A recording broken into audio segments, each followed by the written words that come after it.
안녕하세요. 문서연 선생님입니다. 정말 오랜만에 영상을 찍어보는 것 같습니다. 6월 모의고사 잘 보셨나요? 선생님이 6월 모의고사 관련해서 중요한 문제들 간략하게 풀이하는 시간 가져보려고 합니다. 자, 어디 시작해볼까요? 6월 모의고사 생활과 윤리와 관련해서는 두 문제 정도를 정리하면 좋지 않을까라는 생각을 합니다. 물론 선생님이 나중에 6, 9월을 다 분석하고 그 다음에 수능 완성까지 나오면 그 분석 내용을 가지고 얘네들의 방향성이 이렇구나라고 더 정확하게 그리고 더 세밀하게 얘기할 수는 있을 거예요. 그런데 이제 6월 모의고사에서도 이제 특이하게 볼만한 것들이 있죠. 자, 시작해봅니다. 6월 모의고사 오답률 1위는 바로 자연윤리였습니다. 이게 63%?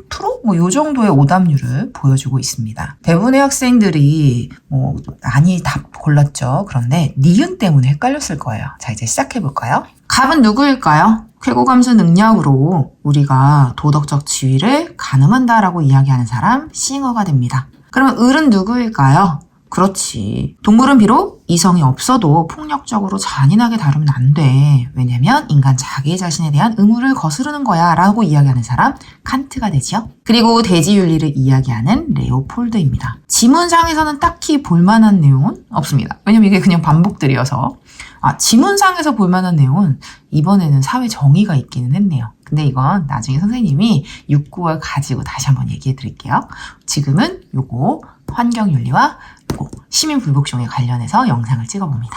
자, 싱어가 갑이고 을이 칸트고 그리고 병이 레오폴드입니다. 그러면 어디 한번 볼까요? 기억.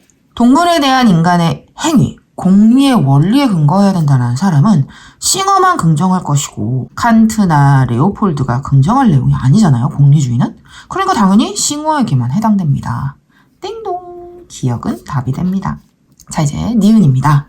이게 이제 가장 중요한 선지가 되죠. 모든 동물에게 인간과 동등한 도덕적 지위를 부여하는 것은 옳지 않다. 이것 때문에 이제 친구들이 많이 틀린 거예요. 선생님, 싱어는 동물 중심주의니까 그러니까 이거는 싱어는 옳지 않다가 아니라 옳다고 얘기할 테니까 틀렸고요. 그 다음 칸트는 인간중심주의니까 맞고 그리고 레오폴드는 생태중심주의니까 이거 당연히 옳다고 얘기하겠죠. 그럼 선생님 칸트만 딱 해당되네요? B 맞아요. 이렇게 동그라미 친 학생들. 그런데 이거 싱어도 긍정할 내용입니다. 띵동. 왜 그러느냐? 싱어는 모든 동물이 아니에요. 정확하게는 쾌고감수 능력을 가진 동물이잖아요. 그러다 보니까 이거 아메바. 아니 아메바는 쾌고감수 능력 있는지 없는지 우리가 알 수도 없고 없다고 보잖아. 근데 아메바를 누가 식물이라고 해. 이런 동물은 도덕적 지위 받지 못하죠. 싱어 입장에서. 그러니 이거 싱어 입장에서도 옳지 않다, 오라고 할 겁니다. 그러니 니은 답이 될 수 없습니다. 그런데 여기서 이제 포인트가 되는 게 있어요. 쾌고감수 능력을 가진 동물에게만 도덕적 지위가 부여되기 때문에 이분은 당연히 옳지 않다에 싱어가 긍정. 이렇게 이야기할 수 있어요. 근데 과연 이 뒤의 내용은 어떨까요? 이거 말이지. 만약에 쾌고감수 능력을 가진 동물이라면 요 이야기. 동물에게 인간과 동등한 도덕적 지위를 부여하는 건 괜찮은가? 싱어 입장에서도 이것도 안 된다고 할 겁니다. 옳지 않다라고 말이죠. 왜 그러느냐라고 하면 이분과 관련해서는 선생님이 EBS에서 이미 이걸 보여준 적이 있어요. 이 내용 잠깐 선생님과 살펴봅니다. 2021학년도 수능 특강 내용입니다. 이 내용을 보면 이야기를 하죠. 이거는 파트 자체는 자연윤리 파트는 아니었고 생명윤리 파트였어요. 네, 이 이야기 싱어의 주장이었습니다. 싱어의 입장에서 1번 동물은 인간과 동일한 도덕적 지위를 가지는가? 동일한 도덕적 지위? 부정합니다. 요렇게 X라고 말이죠. 이유는 도덕적 지위를 갖는다는 점에서는 동등하고 평등할 수 있어요. 하지만 그 도덕적 지위가 동일하다고 보진 않는 거죠. 그 이유 권리가 다르거든요. 근데 이건 2021학년도잖아요. 그러니까 지금 학생들에게는 수능 특강에서 이게 이제 제시되지 않았죠. 그럼 올해 수능 특강의 내용에서도 이거를 볼만한 내용이 있습니다. 올해 수능 특강 선생님과 함께 또 확인해 봅니다. 이건 중요합니다. 왜냐면 이건 2023학년도 올해죠. 애기들이 가지고 있는 그 수능 특강이거든요. 여기 보면 알겠지만 동물에게 인간과 동일한 권리를 부여해야 한다고 생각하지 않습니다. 왜냐면 이익평등 고려의 원칙이라는 이 부분 동물도 쾌고감수 능력을 가지고 있고 그리고 인간도 쾌고감수 능력을 가지고 있고 그것에 대해서는 동등하게 고려해야 한다고 보죠. 하지만 그러한 동등한 고려는 오히려 다른 권리, 그리고 예를 들면 고양이죠. 고양이는 옷을 입지 않을 권리, 불편해하거든요. 하지만 인간은 옷을 입을 권리, 이렇게 다른 권리를 가지고 있는 거죠. 물론 이건 선생님이 너무 극단적인 권리에 대한 이야기를 하고 있지만 생각해보면 동일한 권리가 부여되지 않기 때문에 도덕적 지위 자체도 동일하다고 보기는 어렵고 이미 수능 특강은 그 기준을 가지고 2, 3년 전부터도 계속 제시하고 있었습니다. 그래서 선생님이 이거 파일 올려드릴게요. 이렇게 정리 한번 해봤습니다. 어떤 거냐면 이렇게 말이죠.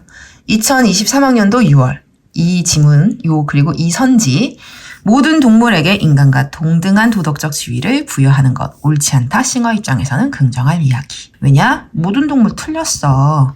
쾌고 감수 능력을 가진 존재들만 도덕적 지위를 갖기 때문에. 그리고 또 동물이 인간과 동일한 권리를 가지는 거 아니다. 이거 올해 수특에서도 중요하게 다루는 부분이기 때문에 꼭 기억하셨으면 좋겠습니다. 선생님이 현장 강의에서 주는 프린트거든요. 근데 이거 그대로 인터넷에 올려드릴 테니까 영상 보면서 다운받으셔서 함께 공부하시면 됩니다. 그리고 그 출처들에 대한 이야기 2021학년도 수능 특강에서 이렇게 싱어는 동물이 인간과 동일한 도덕적 지위를 지닌다고 주장하지 않는다라고 이미 제시했구나. 그리고 이게 더 중요하죠. 애기들한테는 올해 거니까. 싱어, 인간과 동물이 동일한 권리를 갖는 건 아니구나라고 이렇게 얘기하고 있구나. 그래서 시험 자체는 모든 동물로 포커스를 맞춰서 풀었든 아니면 동등한 도덕적 지위로 맞춰서 풀었든 상관은 없어요. 근데 이 이야기가 바로 싱어가 긍정할 이야기라는 걸 확인하는 게 중요하죠. 자, 이제 오답률 1위 정리했습니다. 이젠 시민불복종 문제로 넘어갑니다. 시민불복종 오답률 2위였습니다. 많이 틀리지는 않았어요. 51% 정도의 오답률이어서 그렇게 어렵지는 않았는데 실제 선생님이 생각할 때 가장 중요한 선지, 즉 이번 모의고사에서 가장 볼만한 선지는 바로 이 내용입니다. 왜냐면 이런 게 있어요. 생활관리의 특성상 사상가들이 이야기하는 주장들을 계속 제시하잖아요. 근데 그게 실제로는 원전에서 이렇게 변형시켜서 가지고 와요. 근데 생뚱맞게 수능 때 갑자기 처음 원전을 보여주거나 하는 경우는 없습니다. 왜냐하면 평가원이 그리고 교육부가 원전까지 공부하라고 이야기하는 건 아니죠. 기출문제를 정확하게 다 분석했고 그리고 EBS를 철저하게 공부했고 교과서를 완벽하게 이해했다면 만점이 나오게끔 문제를 출제하죠. 그런데 중간에 징검다리처럼 놔주는 포인트들이 있어요. 그게 바로 6월과 9월의 모의평가입니다. 툭하니 던진단 말이지. 바로 이건 지금까지 평가원이 제시하지 않았던 롤스의 시민불복종의 내용을 원전에서 가지고 와서 가장 학생들이 이해하기 좋은 정도까지 이렇게 비틀어서 6월에 보여준 거죠. 이제 이거의 변형이 수능에 나올 수 있죠. 그럼 우선 어디 한번 볼까요? 시민불복종을 결심함에 있어서 우리는 결과론적 관점에서 시민불복종을 통해 중단시키고자 하는 악의 크기와 우리의 행위가 가져올 법에 대한 존중의 감소 가능성을 저울질해봐야 된다. 싱어인 거 확인했습니다. 시민불복종, 공동체의 정의감에 호소하기에 평등한 자유의 원칙에 대한 심각한 위반, 공정한 기회균 등의 원칙에 대한 현저한 위배에 국한된다라고 이야기하는 사람, 롤스죠. 자, 기억부터 볼까요? 시민불복종 불법행위 맞습니다. 법을 지키지 않는 행위니까. 하지만 민주주의의 이러한 이념을 존중하고 법치를 존중하는 행위 맞는 말이죠. 그 다음 니은입니다.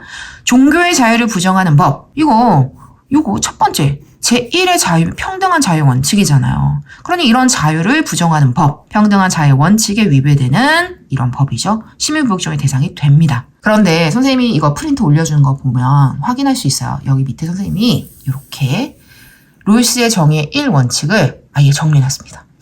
웬데요? 라고 이야기하면 선생님이 이거를 선생님 책으로 잠깐 보여주면 선생님의 스펙트럼 책입니다. 그런데 이 내용에서 여기 평등한 자유 원칙, 언론의 자유, 양심의 자유, 신체 자유, 사회재산권, 참정권. 선생님이 수업 때에도 애기들 웬만해서 우리 이거 기억하고 있자라고 이야기하는 부분입니다. 왜냐면 이걸 자꾸 건드려서 문제를 출제하고 있거든요. 즉 언론의 자유, 양심의 자유, 신체의 자유, 사유재산권, 참정권에 대한 위배, 그런 부정의에 대해서는 우리는 저항할 수 있는 건 거죠. 그런데 이건 선생님이 간략하게 써놓은 거였는데 이번에 6월에도 또 이 내용이 나온 거예요. 그래서 아예 차라리 로이스가 무슨 얘기를 하는지 확인해보자. 이걸 머릿속에 그냥 이해만 하고 있어도 시험장에서는 쉽게 답을 고를 수 있다.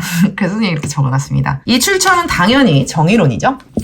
선생님 정의론 잠깐 보여드립니다. 이 내용을 외우라고 하는 건 아니에요. 평가원도 원점까지 공부하라고 하는 건 아니니까.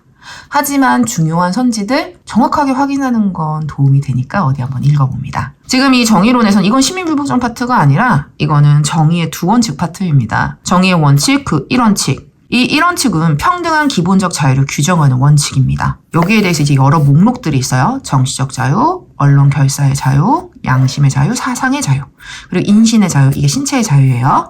그리고 사유재산을 소유할 권리, 그리고 이거 이유 없이 체포 구금으로부터의 자유. 그리고 이걸 선생님이 이렇게 정리해 놓은 겁니다. 아, 정의의 1원칙 이런 것들이구나. 평등한 자유 원칙이 이런 게 있는데 이것에 대한 현저한 위배는 시민불복종의 대상이 되는구나 라고 기억하시면 됩니다. 지금까지 이런 것들이 시험에 나왔었어요. 정치적인 자유, 표현을 조금 다르게 했는데 공직에 참여할 자유를 억압받았을 때 시민불복종 가능해 한 번 나왔고요. 그 다음 지금 이번에 이 사상의 자유, 이 종교의 자유가 억압되었을 때 이때 시민불복종 가능하다는 게 이번에 나온 거죠. 그리고 또 이거 5번은 또 중요합니다. 사유재산을 소유할 권리, 사유재산권, 차등의 원칙에 의해서 제한될 수 없다. 이런 형태로 정의의 제1원칙과 관련해서 얘도 출제되었죠. 그럼 이렇게 톡톡 건드리니까 아, 이거 말고도 언론 결사의 자유도 있구나. 이거 말고도 인신의 온전성, 신체의 자유도 있구나. 이거 말고도 법 지배라는 개념이 없이 체포 구금 불가능하구나. 이런 것들도 기억하시면 좋겠죠? 자, 다시 보기로 올라가 봅니다. 그러니 니은 로이스 입장에서 종교의 자유를 부정하는 법, 정의의 제1원칙을 위배하는 법이죠. 그러니 5가 됩니다. 자, 이제 여기서 중요한 게 바로 디귿이었어요. 부정의한 법을 변혁하고자 불가피하게 다른 법을 위반하는 시민불복종은 정당화될 수 있다. 시민불복종의 개념과 관련해서는 제시문을 통해서도 로이스는 여러 번 이야기했습니다. 어떻게 이야기를 했느냐라고 하면 선생님의 킬마로 잠깐만 볼게요. 이건 2020학년도 6월의 지문 내용입니다. 선생님이 계속 지문을 강조하는 이유가 있어요. 사람을 이렇게 선택해서 이게 누구의 주장인지 아는 것도 중요하지만 결국 이런 내용들이 변형해서 문제로 그리고 선지로 보기로 내려오거든요. 요거 시민불복종 법이나 정부의 정책의 변혁을 가져올 목적으로 행해지는 공공적이고 비폭력적이며 양심적이긴 하지만 법에 반하는 정책. 즉 위법행위죠. 그런데 이런 부정의한 법과 정책을 바꾸고자 이 법 자체를 지키지 않으면서 하는 위법도 그리고 이것을 바꾸고자 다른 법을 어기는 것도 시민불복종이 정당화됩니다. 이렇게 유추할 수 있구나 라고 생각할 수 있겠죠? 그러니 이 디귿, 부정의한 법을 변혁하고자 불가피하게 다른 법을 위반하는 시민불복종은 정당화될 수 있다? 맞는 말이 됩니다. 그래서 답은 4번이 되는데 선생님이 아까도 얘기했듯이 이 지문 그리고 이 선지가 중요한 이유가 있어요. 이 보기가. 이건 선생님이 아까 잠깐 얘기했듯이 6, 9월의 모의평가가 중요한 이유는 난 수능에 이런 걸 반영할 수 있어 라는 걸 제시하는 거거든요. 그 부분에서 얘가 중요합니다. 실제 이건 유추는 가능했지만 원전 자체로 얘가 제시된 건 올해가 처음이거든요. 이 내용은 그대로 시민불복종 파트에 있는 내용입니다. 어디 한번 잠깐 확인해 봅니다.